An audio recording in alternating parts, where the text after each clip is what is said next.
Pourquoi j'ai l'impression d'être trompée par mon jumeau ou jumelle d'âme qui est en relation avec une énergie tierce personne? Pourquoi je souffre de cette trahison alors que je sais pertinemment que nous ne sommes pas dans une relation d'engagement dans cette réalité 3D? Alors ma souffrance, elle vient des filtres à travers lesquels je perçois ces situations. Et des filtres, il y en a plein, mais aujourd'hui je vais vous parler des filtres, tout d'abord du déni de la polarité féminine et puis du filtre des définitions que nous donnons à la notion de fidélité et d'infidélité. Alors tout d'abord, la polarité féminine a vraiment du mal à trouver son discernement dans la navigation des deux dimensions, des deux réalités 3D et 5D. Elle est pleinement consciente et éveillée au lien. Elle a reconnu son partenaire, sa partenaire divine en son autre. Elle réalise l'amour extraordinaire, l'amour extra-humain qu'est cet amour de flamme jumelle et de sa compréhension qu'elle a vraiment de ce lien dans la 5D, elle va en fait venir s'attacher à l'idée de cet amour comme étant the one et exclure toute autre option, invalider toute autre relation. Elle va assumer que son autre a exactement la même perception qu'elle, sans réaliser qu'en fait, elle s'enferme dans une vision fantasmée et vraiment réductrice du lien. Elle s'enferme en fait dans un déni où elle va transposer la compréhension qu'elle a de ce lien, l'attachement qu'elle a voilà, dans la 5D, elle va venir la transposer dans la 3D, où elle va être loyale à son jumeau ou jumelle d'âme dans la 3D, mais dans une relation fantôme, puisqu'elle n'est pas encore manifestée, elle n'est pas incarnée dans la réalité physique. Le réveil de la polarité féminine de ce déni va se faire progressivement, naturellement, mais lorsqu'elle en sort complètement, elle va pouvoir évidemment guérir de cette souffrance de se sentir trahie, trompée, et de réaliser que depuis le début, son jumeau, sa jumelle d'âme ne l'a pas trompée, ne l'a pas trahi, et que la seule personne qui s'est trahie là-dedans, c'est elle-même. C'est elle-même qui s'est trahie en étant loyale dans une relation fantôme dans la 3D. Ce lien existe bel et bien dans la 5D. C'est un lien très fort et c'est ça qui est le moteur de ce parcours, de notre parcours de guérison. Mais dans la 3D, on est lucide, on revient, fait face à ce qui est concret. Il n'y a pas de relation d'engagement, donc il n'y a pas d'infidélité. Et un deuxième filtre qui va venir amplifier cette souffrance, c'est ma définition de l'infidélité et de la fidélité.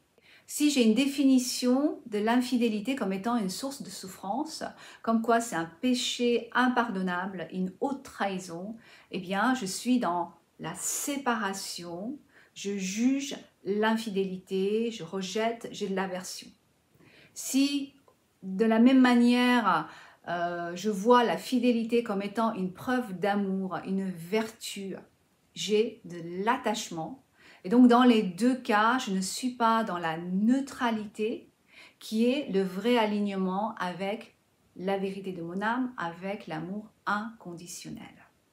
L'amour inconditionnel, c'est l'absence de jugement, l'absence d'attachement. Et cela ne veut pas dire que je n'ai pas de préférence. Si ma préférence est effectivement la fidélité en couple, eh bien je n'ai pas d'attachement, je ne mets pas ce choix de fidélité comme étant supérieur aux autres. Je ne vais pas venir invalider ou juger l'infidélité, par exemple. Et donc, c'est vraiment être dans cette neutralité, libérée de l'aversion et de l'attachement. Donc il y a une vraie invitation à transcender nos perceptions humaines de l'amour qui sont enfermantes et souffrantes, à venir vraiment vers cet amour inconditionnel qui libère, qui nous libère de la souffrance, qui libère nous-mêmes et notre autre, parce que l'amour inconditionnel est libre, personne n'appartient à personne.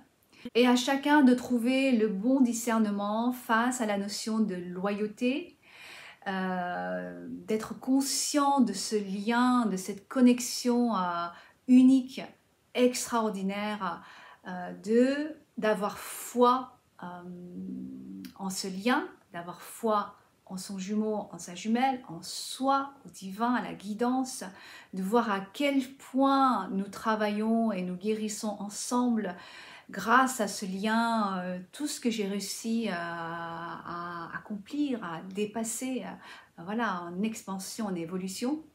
Donc, bien sûr, cette conscience-là, c'est ma loyauté, mon choix que j'ai fait de dire oui à ce lien, à ce parcours d'éveil spirituel.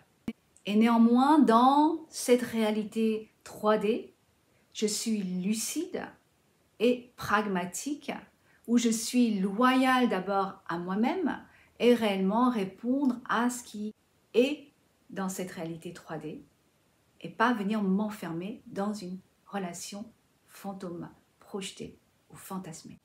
Et on en est tous conscients que la connexion flamme jumelle, que l'amour des flammes jumelles est unique. Mais cela ne veut pas dire d'invalider les autres types d'amour, d'invalider les autres relations qui peuvent tout à fait faire partie de notre plan sur le cheminement, que nous pouvons apprendre en entrant en relation avec d'autres personnes. Voilà, si ça fait partie de notre plan, si c'est notre choix, c'est tout à fait possible. Donc de ne pas exclure d'autres possibilités, de vraiment venir se libérer soi et notre autre, vraiment en octroyant à notre autre et à nous-mêmes cette liberté, cette possibilité. Cela ne veut pas dire qu'on va forcément le faire, mais vraiment il y a cette expansion, cette ouverture de regard, de perspective sur la notion d'amour et aussi comment on navigue ce parcours.